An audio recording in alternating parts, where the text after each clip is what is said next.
Okay, I'm gonna put this here. Let's see. Is that good?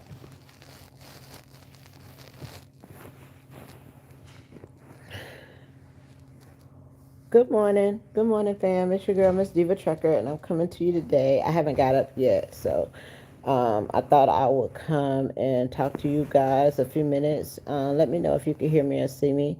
I think the Wi-Fi is on, but I don't know how good it is, so we'll check and see. But if you can hear me or see me, let me know. Just wanted to come and talk to you guys a little bit today.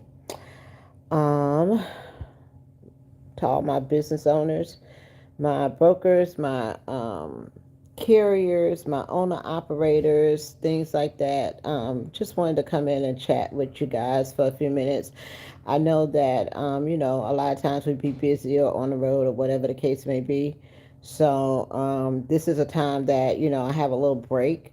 So we can have, a conversation and we can talk about stuff. Hey, Linda. Linda, can you hear me? I can hear you good. Okay, good. Great. All right. So, hey, Naya. What I want to talk to you this morning is about my business owners, my freight brokers, my carriers, anybody that is owning their business in the transportation industry. It comes a time, we all are a lot of us are in our building phases, right?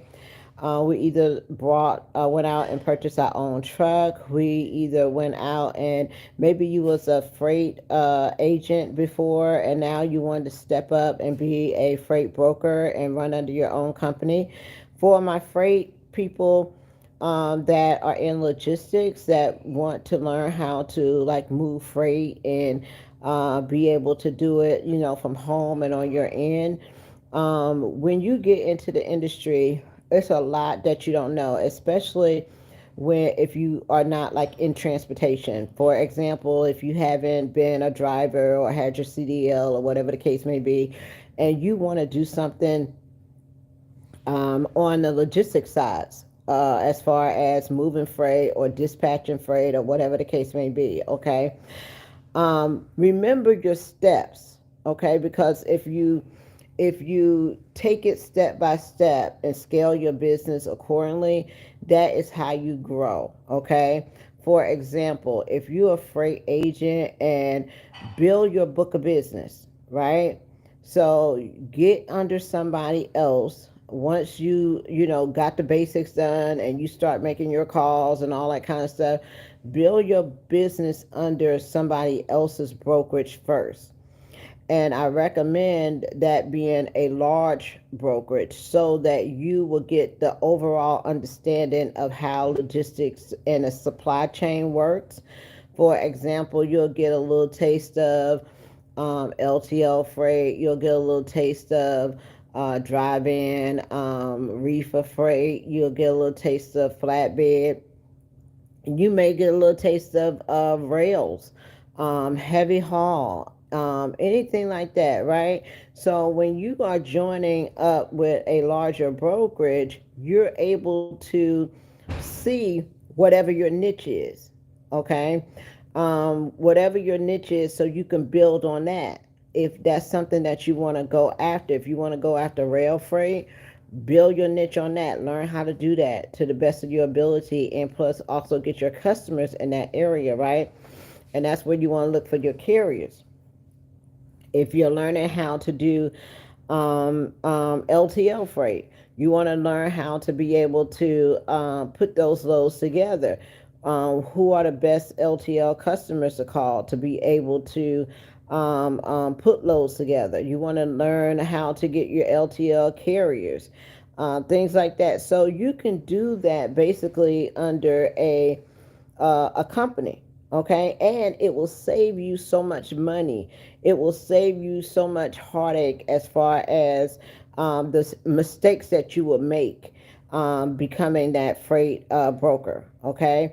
But once you establish, like, whatever your niche is, no matter if it's LTL, government freight, drive in, heavy haul, whatever the case may be, no matter what that is, Long as you master that niche that you want to go after. Good morning, Healing Hearts. Once you master that, then that's when you step out and get your own brokerage, right? Because you have been, and a lot of people, what we do as well is, I made so if y'all don't know, I got a lot of new subscribers on this channel. Okay, so it lets me know that y'all interested in the business aspect of being a carrier, being a broker, whatever case may be, and growing your business, right? So the way I started having my own freight brokerage is I went under somebody else. Okay. So that doesn't mean I didn't get my freight broker license. I got my freight broker license, right? And I paid the bond on my freight broker license, but I let it sit for a while. Okay. I did move some freight and stuff on it, but what I did was I wanted it to age. I wanted it to have some history on it, right? So in the meantime, I became a instructor and was working with Landstar and was able to get in that system to build the agency up on the Landstar side. Okay, so that's where I started teaching. Once I learned that Landstar system, and I was successful in moving freight on the Landstar side, then that's when I started teaching, because in order to build your agency, you can't do everything yourself. Okay, you can, but you want to scale your business and be able to become larger. Now, how are you going to do it? You're either going to do it one or two ways. You're either going to train other people to do the same thing that you do and pay them a commission, or you're going to hire experienced people with a book of business to come into your business and move freight on your behalf. Okay. Some freight agents don't want the responsibility of a brokerage because it comes with a lot of the claims, the things that can happen with your brokerage. They don't want that responsibility. So there are some professional freight agents, right, that would love to work under a brokerage if the percentage is right. So if you are a new brokerage and you're looking to scale your business up, with other people, then you may want to, and you don't want to teach it yourself, okay? You may want to hire experienced freight agents. Where can you get experienced freight agents from? Everywhere. See, everybody at C.H. Robinson is a agent. Okay, they're not brokers, they're agents. C.H. Robinson is the broker. Okay, everybody at Landstar is not a broker; they are agents. These are people that work under the umbrella of the agency. Okay, so some of them, when you are an agent with a great book of business, you may be under a contract. Okay, because they just don't want you taking that business somewhere else. Okay, but you can find great agents that are no longer under their contract or whatever the case may be, and they have relationships with the customers that you can hire them on to work and build your team, right? And but the percentage has to be right. They'll bring in, like, your requirement can be, hey, I need you to have $1 million book of business, right?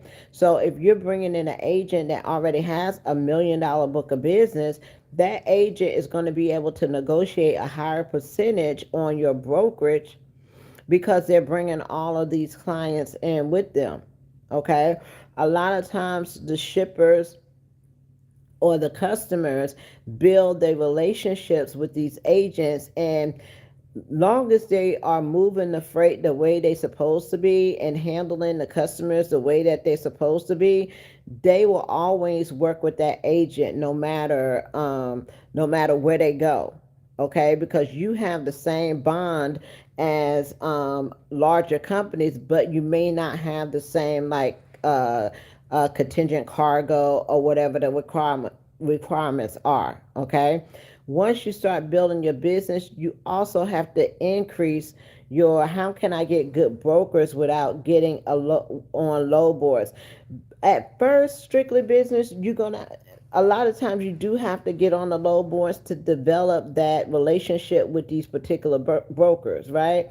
Because brokers usually post to the load board. So what I would do is, if I'm running loads for a particular broker and they are, really good to me, and we don't have any issues with payments and things like that, you want to build your own book of business as a carrier, to the only certain brokers that you work with. Okay, and that way they already know, they could put you in a database, they could put you in a system, so whenever they're running a load or anything like that, they're going to automatically call you, or they will put you on that load. If, for example, when I move loads on the load board, like I move flatbed loads, I would move a steel loads and things like that. We put the loads on the load board, right? So we will have a particular group of people that will call on the same loads all the time. So instead of me putting that load on a load board every day, what I would do is say, hey, where are you? This load comes out every day. A lot of the loads come out 3-4 times a week, or whatever the case may be. And instead of a broker putting that same load on a load board every day, getting a different carrier to move it, what that broker would do is just send an email and say, hey, I got this. They will develop an email list, and they will say, hey, I got this load coming out, da da da, and that person will just take it for them. And that way they don't have to worry about putting that load on a load board. Now on a DAT load board, as a broker, what also happens is, how I find my carriers is, I will post a load, and the load board would tell me what carrier is in that area. So as a broker, I'm not signing up hundreds and hundreds of thousands of carriers. Okay, what I do is, wherever I get a load from a shipper, and I know that, just say this load is coming out of Mississippi, right? I'm not wanting carriers that's in California to run Mississippi loads. I need carriers that's in Mississippi. So once I get the load and I start posting the load, that's going to be my connection. So that's going to be the person that I call whenever I have this load out, before I even put it on the board. Okay, so if you are on that load board and you see a load that's paying really good, and you like that broker, and y'all not having issues with payments, 9 times out of 10, that load is going to continue to come out every day or every other day, or even just ask the broker. Guys, the broker, get as much information as you can out of the broker. They will tell you, hey, this load comes out 3 times a week, or this load comes out every day, or whatever the case may be. So if that's a good load for you, you can route yourself back to that place when that load comes out. And instead of the broker posting it on the load board, the broker will automatically just give it to you. Why? Because you already ran the load before, right? They don't have an issue with your DOT or anything like that. And if you already ran the load, you're already in a system. So why not continue running the good paying load that you have? Okay. A lot of our loads, we get the load list. It comes out every day. Okay.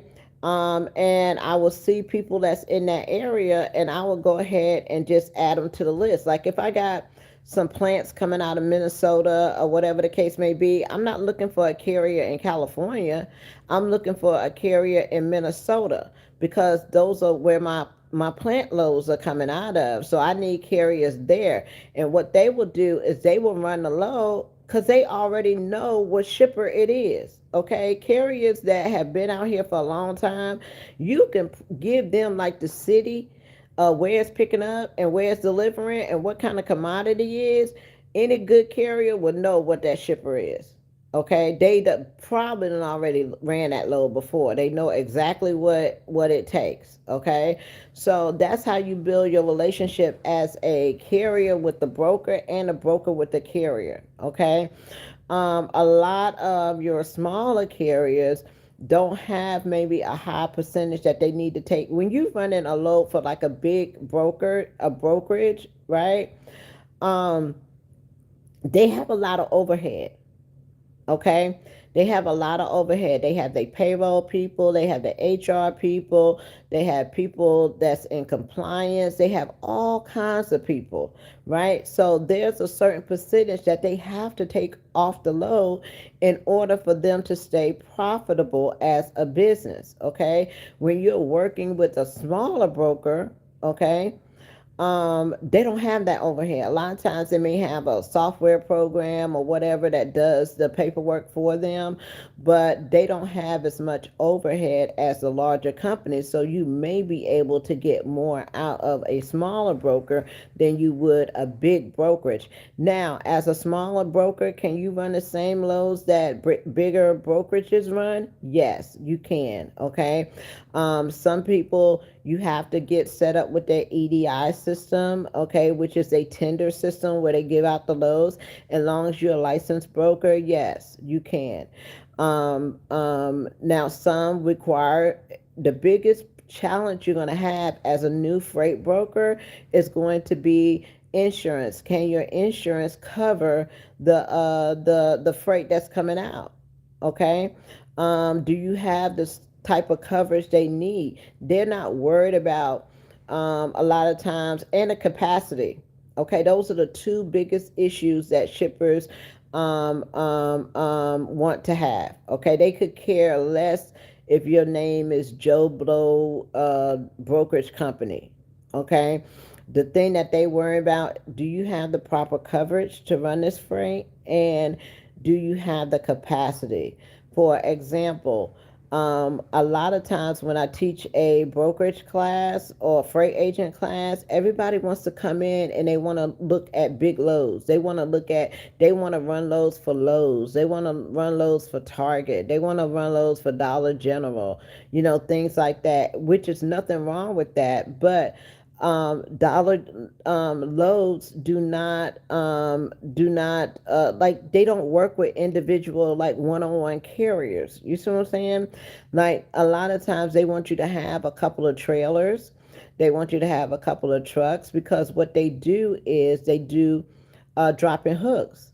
Okay, so if you one person with one truck and you only have one truck and trailer, you're not able to serve their capacity. Okay.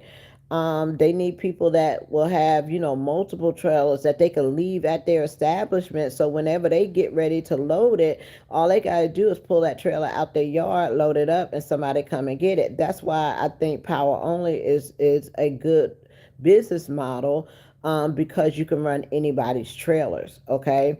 But when you start working with places like Wayfair, Lowe's, these big companies that have these big warehouses, and you see all these different trailers, you got to be able to leave them with a couple of trailers. Okay, and have people be able to come pick them up and move them at that time. Okay, but nevertheless, you also can, there's a whole lot of shippers out there that will do the one truck, two truck operations. And there's a lot of shippers out there that have their own trailers.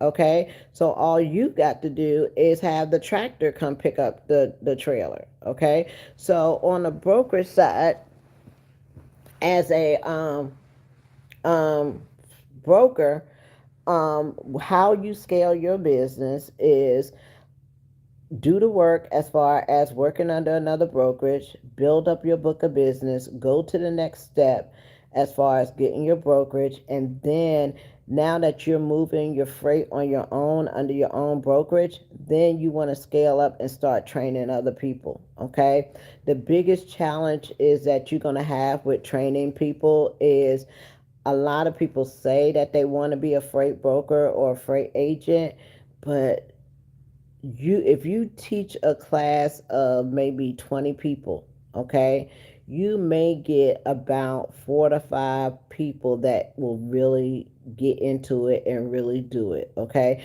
you may have about maybe half of that class will actually start, making the calls and doing the things, but people slowly drop off. Okay, so you got to be able to keep your people engaged, and it's hard to do that because you're not paying them a salary. The only way that you can keep your agents engaged into your brokerage is you got to pay them a salary. Okay, and then you have to make requirements of them working. A lot of reasons why brokerages work is because they may pay them a base salary, and they make them come into the office, because you can control what your sales agents are doing if they're all in one office. Okay, you can control their time, you can make sure that they're making their calls, you can make sure that they're building their relationships, all that kind of stuff. But mostly, we don't pay a salary. Okay, we pay you. You get paid a commission pay of what it is that you do. Okay, so when you're paying somebody commission, you can't require them to. Okay, I want you to clock in at 8 o'clock, especially if you're making them an independent agent. Okay, you may have a requirement of saying, hey, if you don't do such and such of sales within a week, then you can no longer be here. But you can't tell them when to clock in, when to clock out, whatever. But you can make stipulations of, like, one of my stipulations was, if you don't have a client within 3 months, what are we doing? Right? Are you just on the roster just to be on the roster, or are you on this because this is something that you really want to do? So you got to be upfront and straightforward with people, right? You may want to offer them some kind of initiative, as far as, okay, you get your first client, you move your first load, then I won't take out any commission. Okay, the first 30 days, any loads that you move, no commission taken out. Okay, so you got to have some sort of incentive for them to want to stay with your company. All right.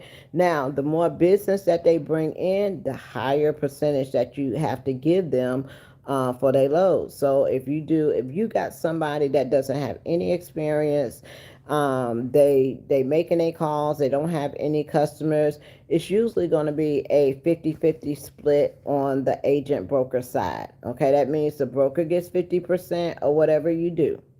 Okay, because the broker is the one with the license, the broker is taking the responsibility, the broker is the one that may probably pay for your load board, the broker is the person that probably is paying for the software. So the broker gets 50%, you get 50%, right? So then that broker may have where, okay, if you're doing a steady base of business of so much a week or so much a month, then I may raise that to, 70-30 split. Okay, so the more you bring to the table, the more you're able to negotiate your rate as an agent. Okay, and the more that the broker is willing to give you on the commission rate. Okay, um, what happens when maybe like a freight agent leave the company? Do they take their business with them? A lot of times they will have contracts on there. Like, they will have a stipulation that you cannot take your customers with you. Okay, but they have no control over what customers do. Okay, so if customers like working with this particular broker, or whatever the case may be, or agent, or whatever the case may be, um, and they want to follow that agent, it's hard to control that. But it's so many new, that's just like a broker saying in a contract that if I give you this freight, you can't go directly to the customer and get the freight on your own. Okay, so it's something like that. But it's hard to to control that. It really is. Shippers, they're gonna work with whoever they want to work with. You don't have that control.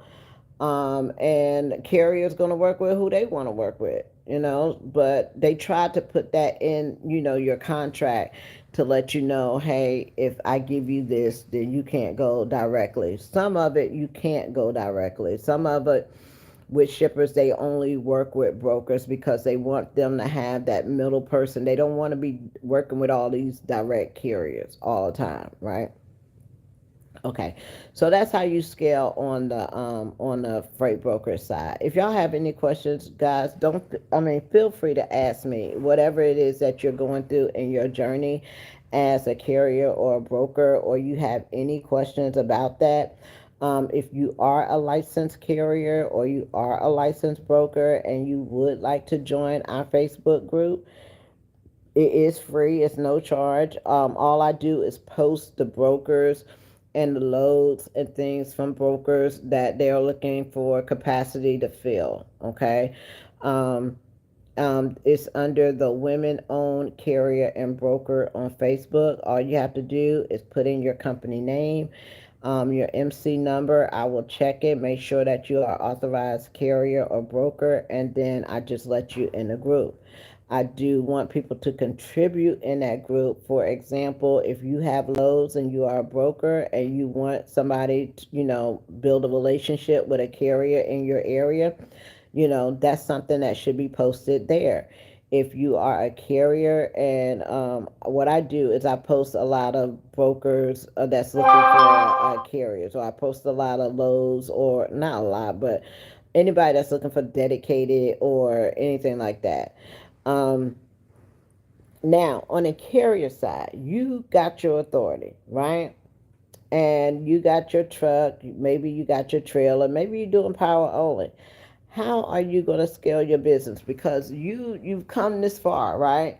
You come this far. You've been a company driver, maybe you've been a lease driver, you've been the owner operator, leased on to somebody else, right? So now you're at the stage that you're ready to get your own authority, right? So now you get your own authority. You start paying your insurance and everything. Now you do have brokers that will accept you right away, like Landstar will, CH Robinson will, who else? A lot of them will accept you right away. Some of them want you to have 3, 6 months, or whatever the case may be, and you may pay your insurance until you get to that point, but usually after 6 months to a year, you're fine, right? So once you get your first truck and you're out there running and all that kind of stuff, how do you scale your business? How do you scale up to have multiple trucks? Okay, the first truck that you get is going to be the hardest truck that you are able to either finance or pay cash, or whatever the case may be. Okay, that's going to be your biggest challenge. After that, it gets easier for you. Okay, you'll be able to either buy 2 trucks, you'll be able to buy 5 trucks, you'll be able to buy whatever the case may be. Now, when you're looking at financing these trucks, okay, a lot of it sometimes is what is called equipment financing. Okay, you're going to have to deal with a lot of people that deal with semi trucks. Okay, a lot of times your regular bank, or credit union, or whatever the case may be, they don't understand the trucking industry.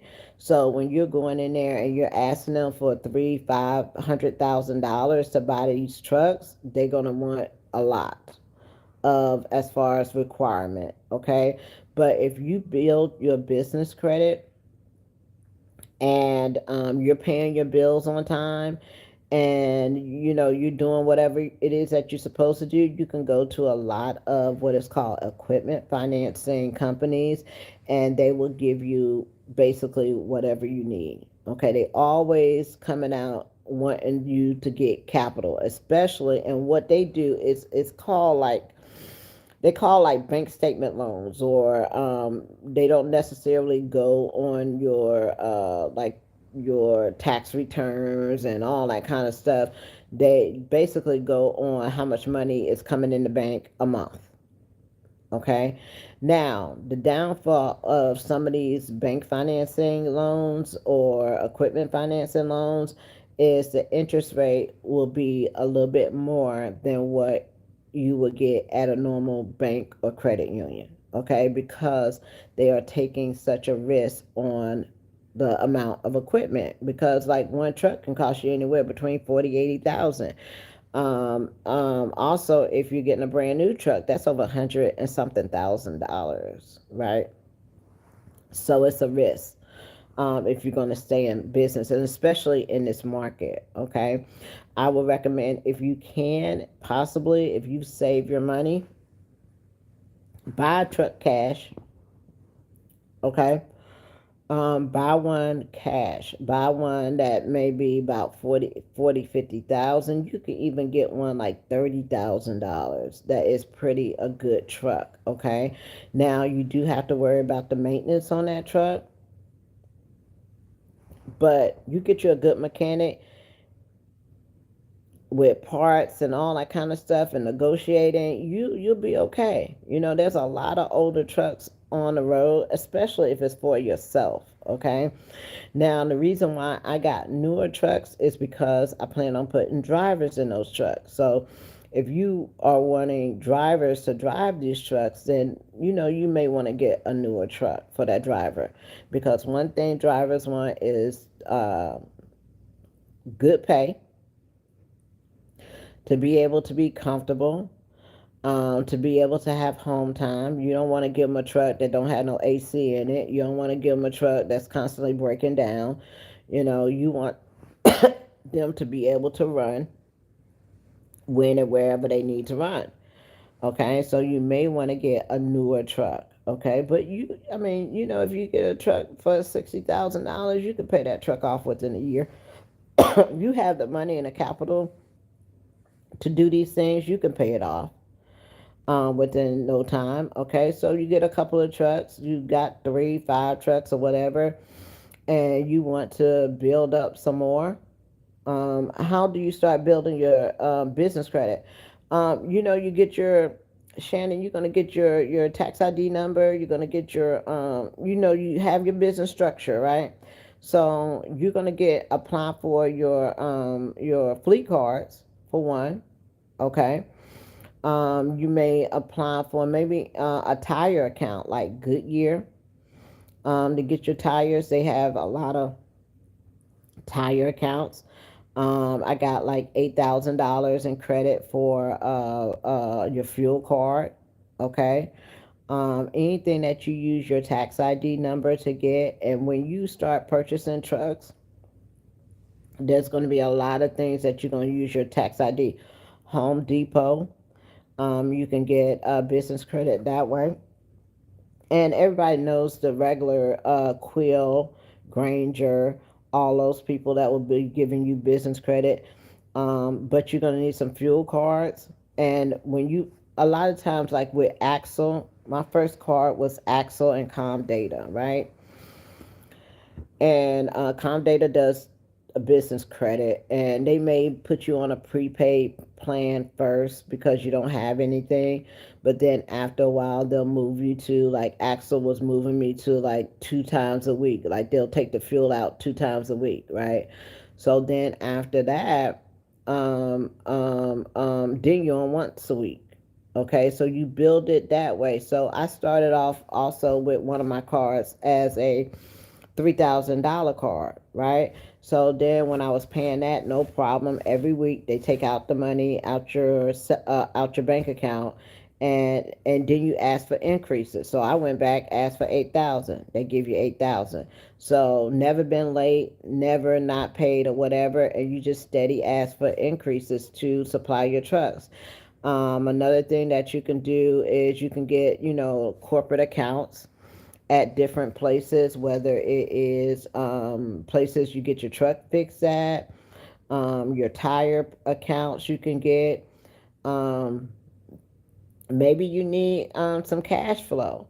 So long as you are getting some money that's coming into your bank account, you can get, $10,000, $15,000 in a line of credit. Okay, you can get a loan if you want. That all goes on your business. All that goes on your business. As long as you're using your tax ID number. How do you build it if you lease onto a mega carrier? Okay, now if you lease onto a mega carrier, value, you can still get the fleet cards, the fleet fuel cards. Okay, you can have your own fuel card. You can still get your own tire account. You still gotta I guess if you don't have to use like your payment or whatever, but just regularly, I did like Crown Source supplies. I did Uline. Okay, I didn't have. I was leased to one. I had Uline. I did Granger. I did fuel cards like what is it? Valesio. It starts with a V. VALE something. They give you a fuel card. I got a Shell card that go on your business. I even got like an Office Depot. They do business.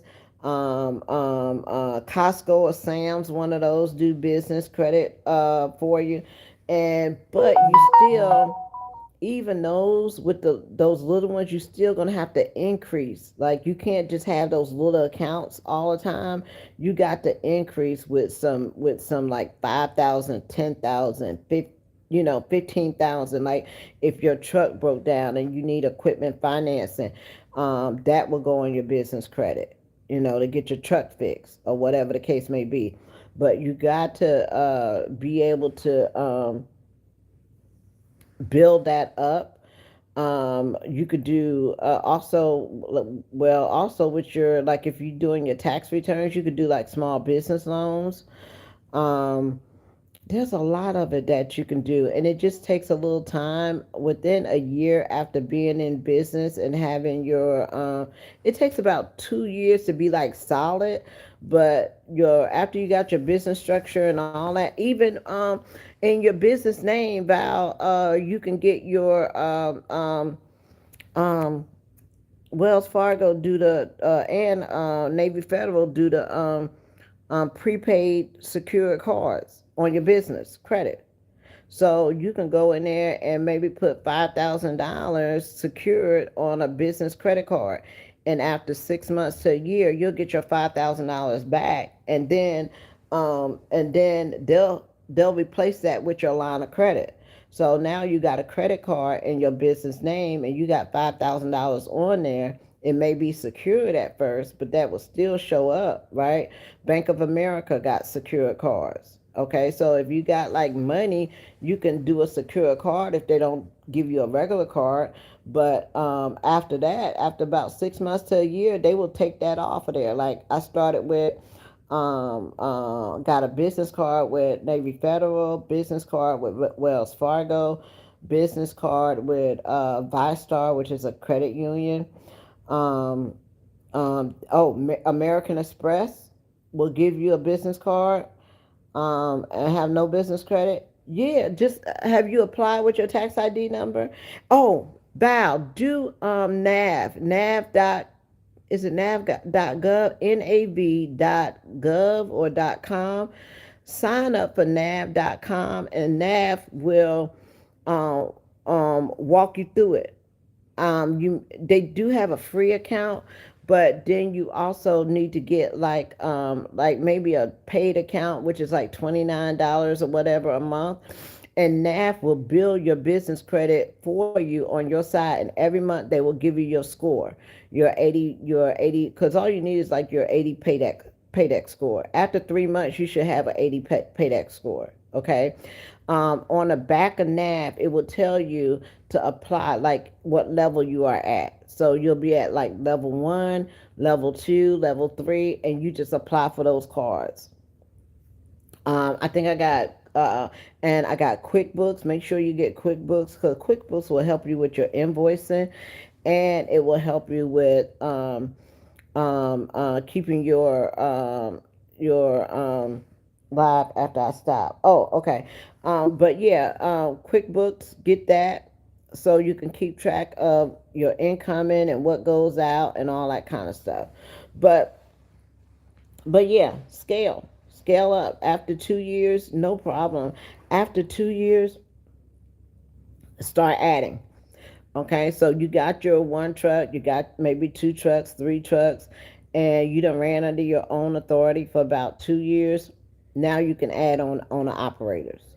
Okay, these are people that have their own trucks and they're just basically running under your number because you done kept your number for good for a certain period of time. You done been through your safety audits, Your safety scores is good. You can basically run for anybody.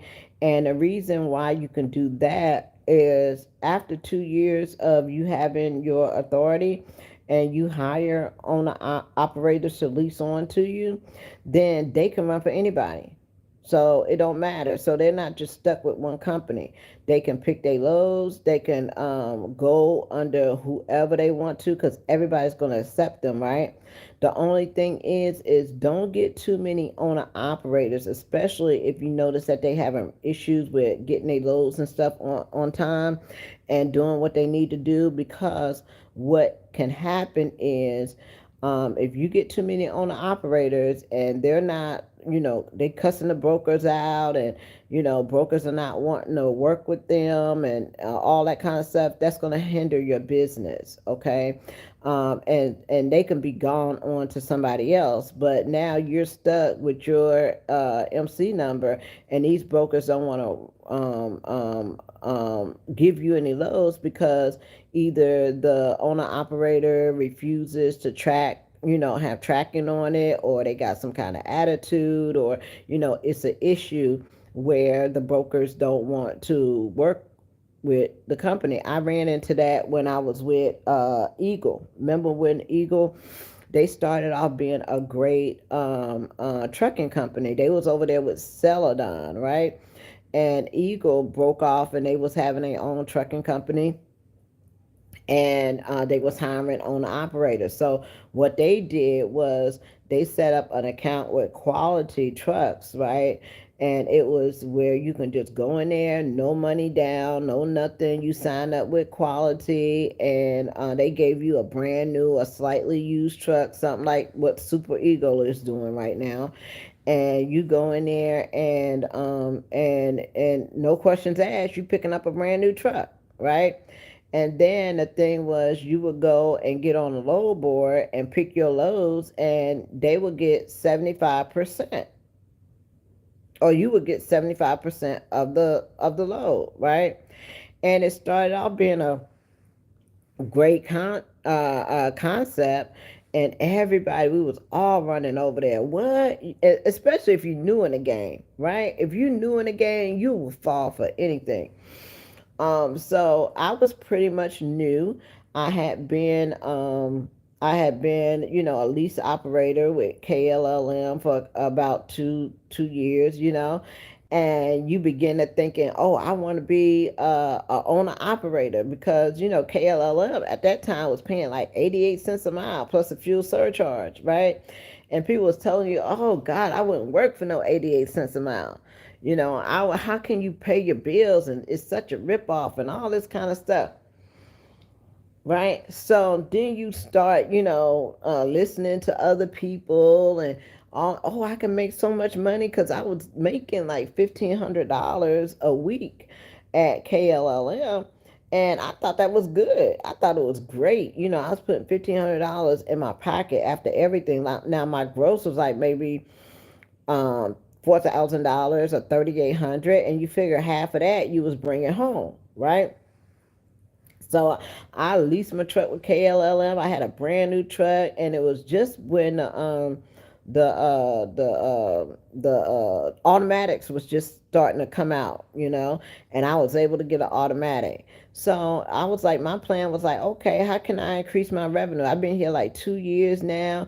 These $1,500, I want a little bit more. How can I increase my revenue? Well, I started training, and that made my revenue double. So I went from $1,500 a week to $3,000 a week, and then I was recruiting. KLLM was giving you like $3,000 for every person that you brought in. That was a lick. I was the highest paid like driver recruiter there. When I tell you I could make it easily $40,000-$50,000 just in recruiting, I really didn't even have to drive. Okay, and that was just bringing somebody in. Okay, that was the easiest lick you could have had, and it was good because you got brand new truck.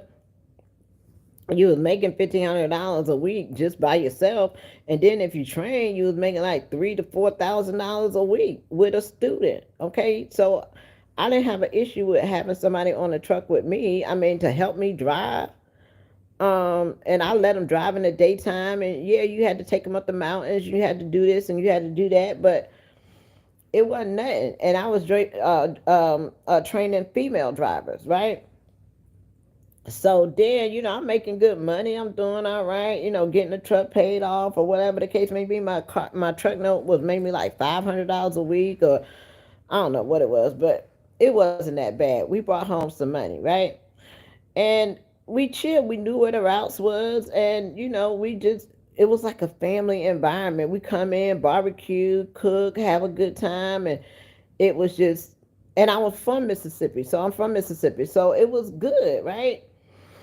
Child, I got to sitting up there listening to folks talking about, you could be an owner operator and percentage is always better, and you can make all this more money, and you don't even have to have a student on your truck and pay your own truck off and all that kind of stuff. And I said, okay, all right, well, let me try that out, right? Left my truck that I was like 2 years paying in. Okay, I only had 3 years ago. Left that, went over to Eagle, and I'm like, because I wanted the Lone Star. Sometimes we get caught up in trucks. Okay, sometimes we get caught up in like what the truck looked like, not what the money looking like, but what the truck looked like. Okay, so I wanted this brand new black Lone Star, because that was the thing at the time, the with the big chrome on it and all this kind. Didn't even know how to shift a 13 speed. Okay, never. I did it in school, but I didn't know how to. We had a 10 speed in school. Didn't know how to shift the darn truck. Showed up there in orientation, because I want to be an owner operator. I want to be my own boss. This 88 cent. They done talked about my 88 cent for Lord knows when. And I'm like, I'm finna go make me some big money, right? Went over there to Eagle, sat in the orientation. I couldn't understand how is Celadon on one spot and we in Eagle. Now, Eagle was a little different. Eagle accepted everybody. Okay, I didn't know that. Eagle had a plan called a Freedom Plan, the Freedom Program. The Freedom Program meant that you could be like a convicted felon, you can do all this kind of stuff, and you sign anytime somebody is putting a program together like that. Watch out, okay? That is felony friendly. Okay, that means that they gonna really take advantage of you. And I'm over there, and everybody was on the Freedom Program or whatever the case may be. And I'm like, I couldn't understand for the best of me, why would somebody join Eagle? I mean, why would somebody join Celadon?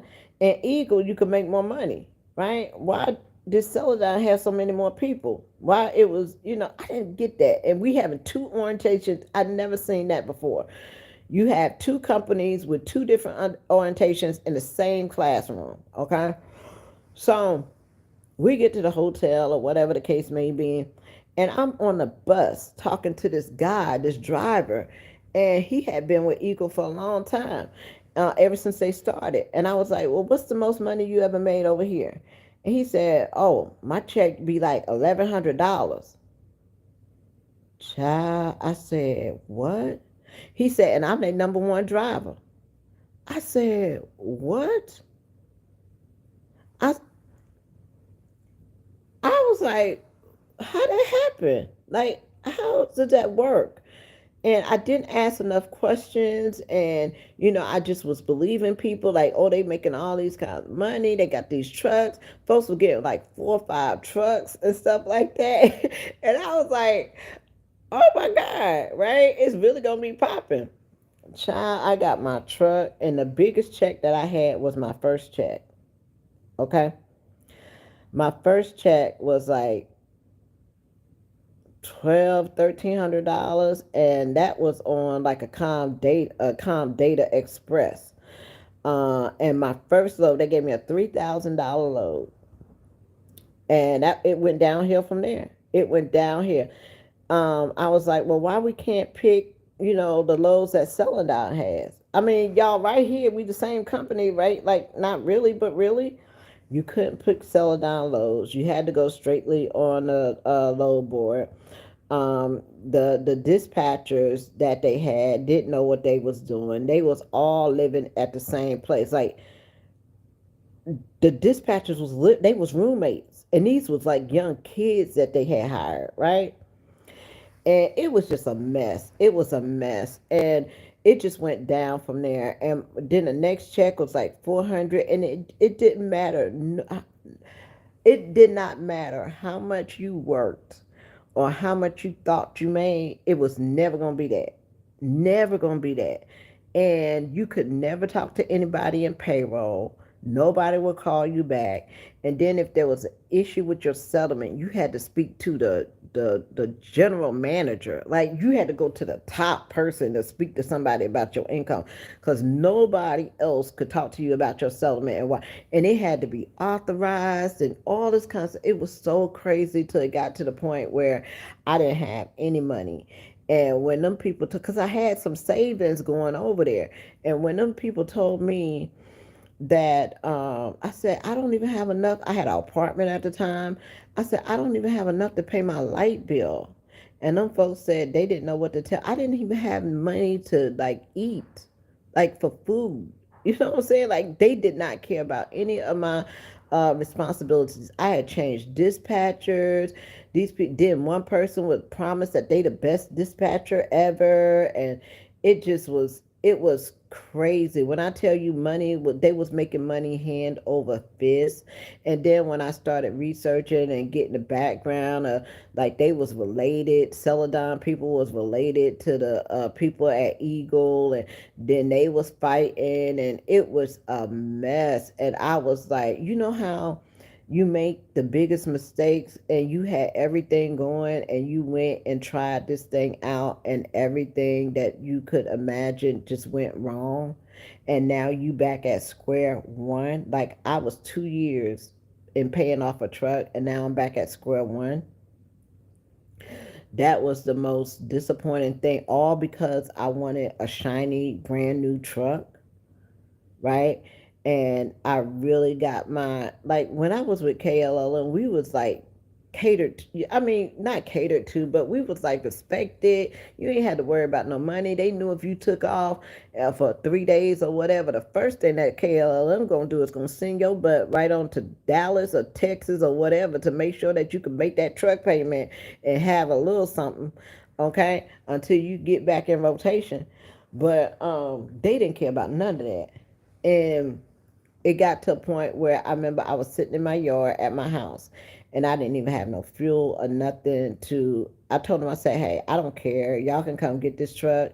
I said, because I don't have any money. I'm not finna be on the road. I'm not finna be delivering the load and doing all this stuff. And y'all making all these promises. And, I'm not going to have anything. At that point in time, when a person push you to that kind of limit, it's like you don't care nothing about no abandonment. You really don't. Like, what I really didn't care at that time.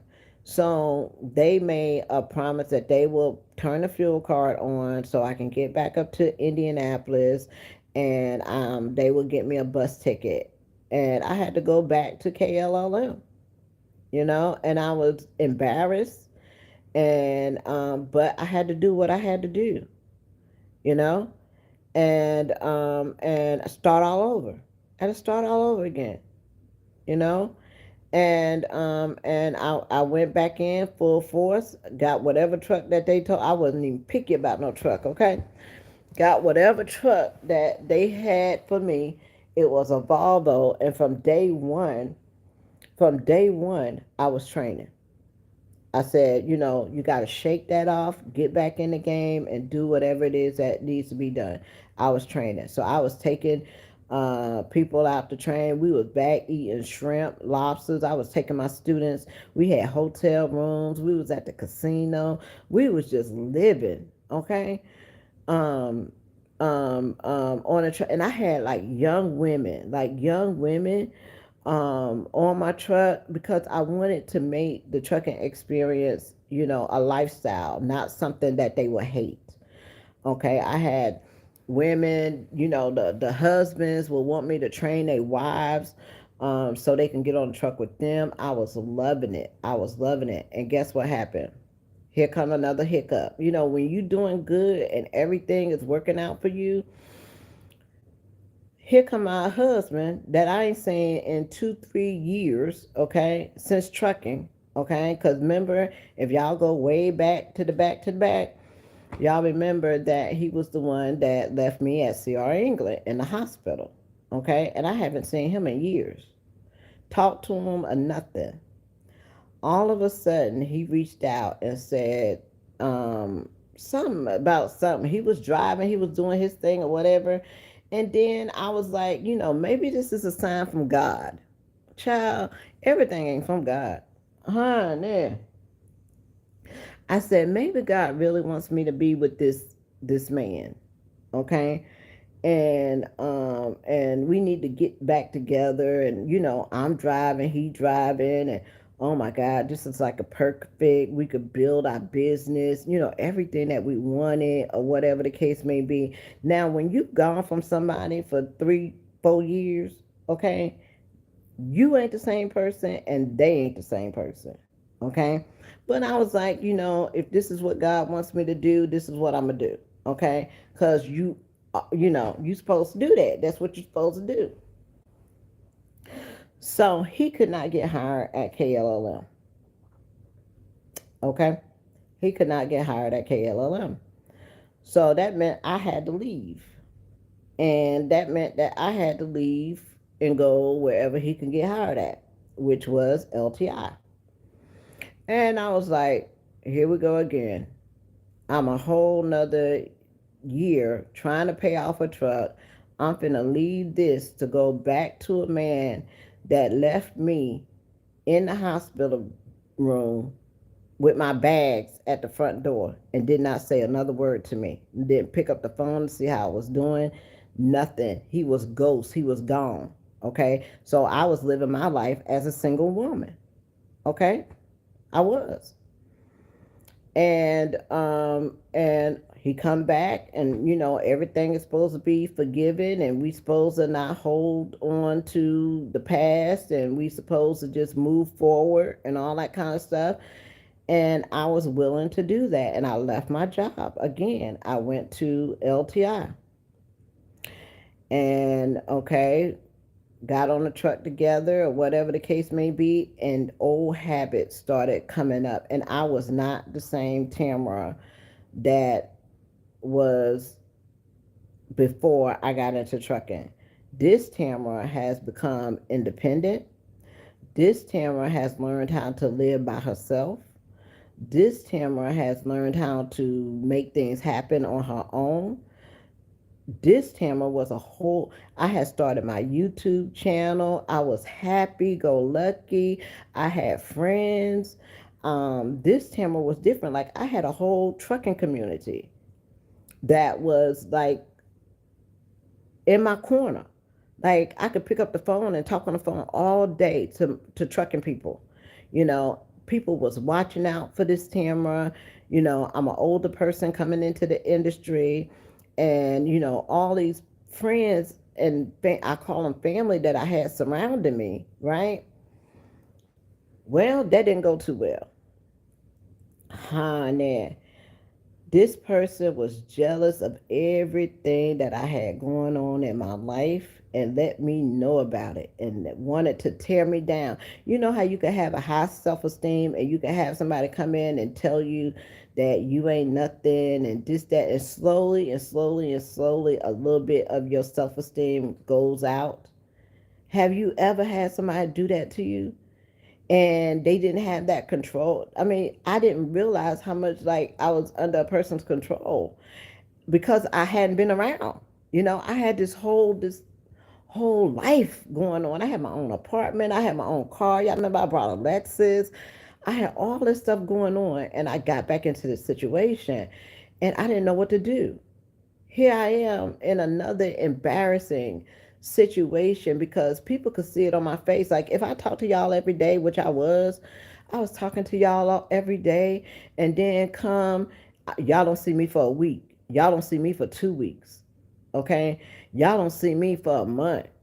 All of a sudden y'all look up, I got this man on truck with me. Like, who is that? You know what I'm saying? Where he been? Miss Timmer, we didn't even know you had a husband. I know. I didn't either. Okay. And so everybody would see how miserable I was and how, I thought we was gonna be interacting and this and that. And when that control over me was lost, like when that person did not have that control, when that person did not have that control over me anymore, it was a wrap. It was a wrap. And I said, one or two things gonna happen. This is not gonna work. So he left. There I am, back on the truck again, by myself, trying to pay off a lease truck. Okay. So then LTI let me start training over there. I start putting women on the truck over there, start training. And they gave me a 4-year deal or whatever the case may be. And a year after I had that T680. Child, I ain't had that truck a whole year, and the engine went out in the truck. And I'm like, oh my God. So then I had the 2016 Freightliner, and they said if you stay here the 4 years or whatever the case may be, pay that truck off, that truck will be yours. And that's all I did. I just worked. I just worked. I mean, the odds was just stacked up so high, and all I could do was work. That's it. And I gave up my apartment, and I just stayed in that truck, and I worked, and I did whatever it is that I had to do, whether it was training, whether it was not working. I mean, I didn't see my family, I didn't see nobody. I just worked because that's all I knew how to do. And it was time out. We're in the game like what, 5 years now, and I'm on my third lease. So it came a time where it was time out to stop playing, and I left all of that like gone. I don't even want to hear no nothing. And you just become focused because you're getting older. Okay, at this time I'm no longer 43. I'm 48. 5 years in, and I ain't got nothing to show for it. Nothing at all. Every which way I tried to do, every which way I tried to go, I was turned back around, starting back over.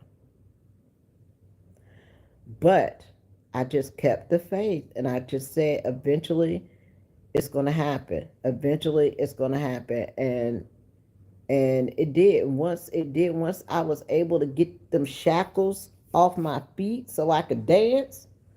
Once I was able to get them shackles off, it was up. It was go mode.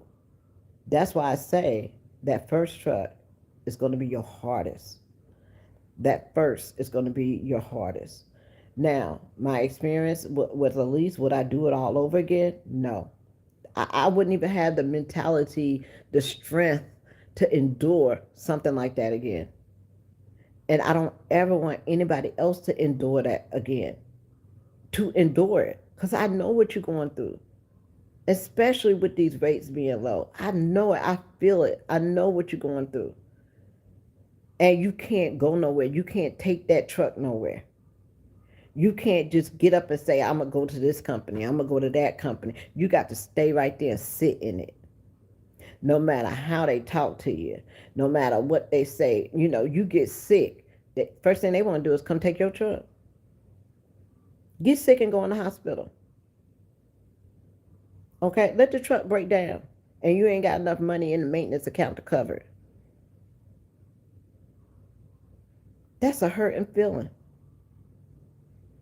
And I don't ever want anybody to experience that. That's why now that I have my authority, I have to do better. I have to do better. It's not over. The game ain't won. We ain't at the end of the road. We just beginning. Because everybody that I can possibly, don't do it. Just don't do it. Not because, whatever the case, don't do it. It's going to be a long 5 years for you. If you can, save your money. I don't care if you got to borrow, beg, whatever. Listen, can you give me $5,000? Can you give me $5,000? Can I just get a down payment on somebody to help me go buy my truck on my own? Because at least I will have a fighting chance. Okay? At least you will have a fighting chance. But the program is set up for you to fail. It is. And what's going to happen, like with KLLM, what they'll do is, and this is not, me bashing KLLM, because if it wasn't for me, for them, I wouldn't be where I am today. I could have went to somebody that could have really did me dirty. Hey, Ida, child, I'm on here having one of my long conversations, child, waiting on the baby, honey. So, I could have had one of them companies that, really was bad. But at least with KLLM, you knew what it was. If you hung in there long enough and not fall for the okie doke, because the okie doke is at 3.5 years, once your truck make 200,000 miles, right? They're going to hit you with the, don't you want a brand new truck? That's that. That's that okie doke. At 200,000 miles, they're gonna come in there and hit you with the. You can trade that truck in and get you a brand new one. You're gonna be like, everything going good, everything, but you can pay a truck off there. I've seen many of people that done paid their truck off at KLLM, and they gone about their business. Now, did they do it with the ease? No, honey. We all went through it. You all gonna go through it, because it's so many people you got to deal with. You got to deal with your dispatcher, you got to deal with a fleet manager, you got to deal with a compliance officer, you got to deal with somebody calling you in about your laws. Then they pulling you in. You don't even know what you're coming in for. Is you coming in for LTI 2? Yeah, all of it. You have to deal with a lot. It's a lot of stress, headache that comes with all of that, and it's just like they give you a little rope and they take it right on back, give you a little rope, and God forbid if you don't do what they want you to do, they'll sit there and tell you, oh, you don't have to take that, you a lease operator, you can run how you want to run, you can pick and choose, you don't have to know, it's not no forced dispatch. Turn a load down. Okay? You may get away with turning one load down. Turn two loads down. Say you don't want to go to Cheyenne, Washington, Wyoming, in December. Okay? Tell them you don't want to go to Salt Lake City in November. Tell them you just don't want to drive the cabbage, what is it, the cabbage patch over there in Oregon. Tell them that and see what happens. Okay? You're going to either take it or you're going to sit. Your choice. No, you don't have to take it. But if you don't take it, guess what? We're going to make you sit. Okay? So it's a lot of things, that happens throughout there that I would not wish on anybody else. Anybody. So anybody that's been through a lease, paid their truck off, or, had any type of issues, and now y'all are under your own authority, it's up to us to break it, to change the way it's done. Ain't nobody gonna do it. The money is too lucrative for them to do what they're doing. That's why I applied to be on the truck leasing task force. I don't ever want anybody to go through that again. And I personally went through it. This is not something I'm talking about. I personally went through it. You have no dog in the fight. Okay? Because you're not signing a contract that is mutual agreeing with two people. You're signing an agreement, and the agreement is you're going to do what I say, okay?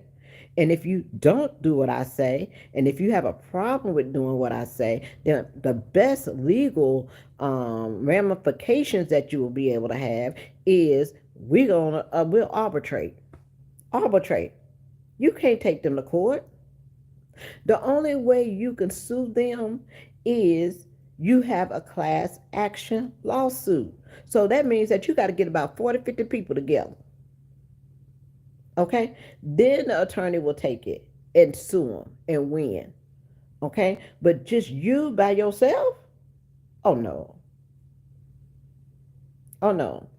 We was taking Eagle to small. We couldn't sue them. Like you couldn't sue. The only money you can get from Eagle was $5,000 because that was the limit of small claims court. So you can take them to small. People was taking them to small claims court, and what would happen? They was winning the judgment because they wouldn't even show up. They didn't even care to even show up to the court. Okay, so we was getting ready to do what is called a tort case against them and sue them. And it was everybody. I had everybody on the phone. Everybody that ever worked at Eagle, was working with Eagle, or whatever the case may be. We had a good lawyer that was getting ready to do a tort case on them. And honey, I was out. I couldn't even make it to the tort case. I couldn't make it. And I don't know what happened after that. I was just like, we fell out of touch or whatever the case may be. But we had a good lawyer from New York that was finna go get it. Okay. Um, but yeah, now you have where you have instances with lease drivers that are called and they be like, well, Tamara, I need an attorney. I'm like, okay, you got about one person that will look at your case, but he's going to ask you for that agreement. And once he gets the agreement, you the one that signed it. So it's not going to be a lot that he can do for you. You just have to suck it up and go. And the lawyers was at the truck show. They was at if y'all don't remember a couple of years ago, the lawyers was at the truck show, and they was calling out CRST. They was calling out Swift. They was calling out. I mean, they had a platform, and they was letting you know, putting you on guard, letting you know, do not do these leases. You know, they will fight for you as much as you can, but they don't set the paperwork up so good that lawyers don't have nothing to fight against. They can't defend it because you signed an agreement. You said you was gonna do it. They ain't promise you nothing. So that's what we gotta stop signing those agreements. We gotta stop doing them. We gotta stop let them pay for their own trucks. Okay? They depend on you to come in there and they're gonna take the revenue that you make and put it back on their truck. And then what they're gonna do is they're gonna recycle that truck about 4 or 5 times. Okay? You don't get no discount. Somebody come out the truck in 6 months, or somebody come out the truck in a year. Guess what? We're gonna redo it for the same 5 years. What you talking about? What are you talking about? We're gonna redo it for the same 5 years. You done paid $2,000 a month, right? 2,000 a month for what? 2,000 a month for what? 12 months. What? That's 24,000. You did that for 2 years. That's 48,000, right? Off the bat, right? Off the riff. Okay, they done made a 48,000 payment on a truck in 2 years. They probably got the truck at a discount. Or they gonna recycle that truck about 3, 4 more times. Get the truck paid for, and having a fleet still under warranty after about 3 years or whatever the case may be, and have under a fleet. They ain't paying for no trucks. They gonna get the truck, make you pay for them, and then they gonna keep it. And if you gone, you gone. So what? We're going to be on to the next one. And what I don't like about it is these young people, 21 years old, they want to be bosses so bad. They want to be owners so bad. They want to be independent so bad. And they think that leasing a truck is giving you your independence. That's just saying, I'm the brand new sucker of the day. Excuse me. But I was. I'm not telling you something that I didn't go through myself. That's why I don't want you to go through it. It's with me, with Tamara, with Miss Diva. It ain't about Did my phone go?